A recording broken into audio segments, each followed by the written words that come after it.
Hello and welcome to my channel. I have myself an online and trade show exclusive from Masters of the Universe Battleground, and this is the Landshark vehicle which is playable in the game. I've already assembled and painted some other vehicles within this range. I'll leave a link for you to look at them. But for now, we're going to see what's inside this box.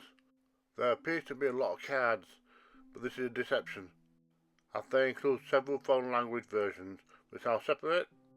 That leaves us with one vehicle card and two weapons, plus two sprues containing the miniatures, the figures and the bases. So to assemble them, I first need to remove them from the sprue trees and then clean up the edges with a small file. As with a lot of modern kits, the assembly instructions are online, just need to scan in the QR code. There are not a lot of parts, as you can see, and those are glued together with plastic cement. So starting with the base and adding on the seat and engine area. And the next two pieces to go together are the upper jaws and the control panel.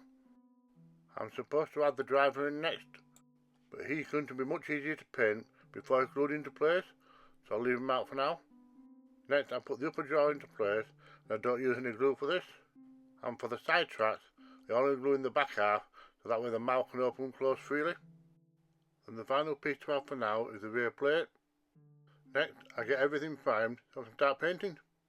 There are two primary colours on the Landshark itself, red, which is predominantly on the front, and blue, which is predominantly on the back.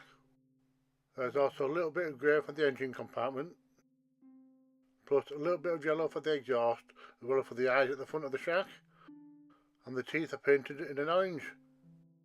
I also gave the whole thing a light white dry brush, especially over the control panels, and this just helped that raised detail stand out a little bit better.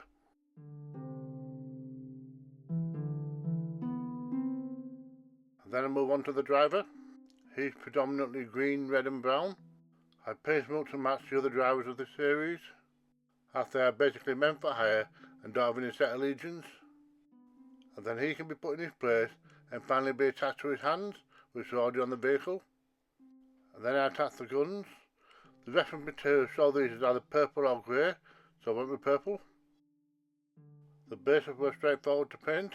I went with the yellow ochre. Then covered everything with a watered down brown wash and left it to dry,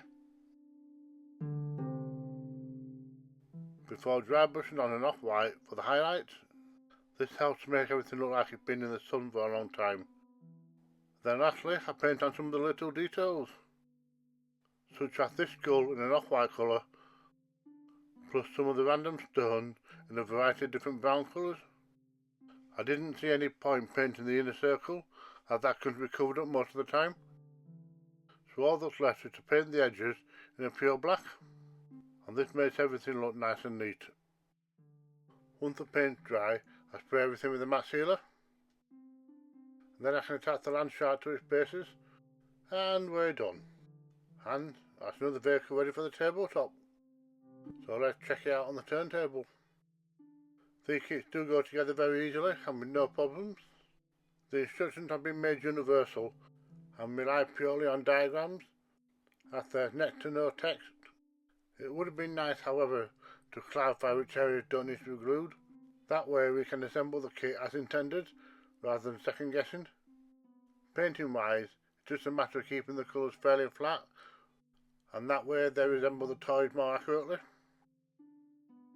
I just have one more vehicle left to build up and paint, and that's Roton. I'll get cracking on with that in the not too distant future.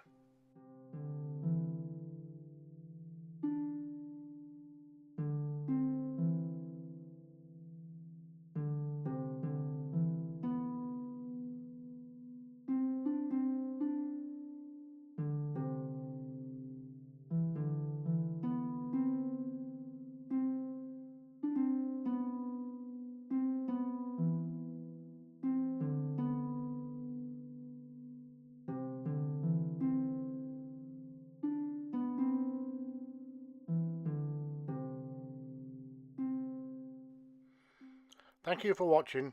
Don't forget, if I can do it, so can you.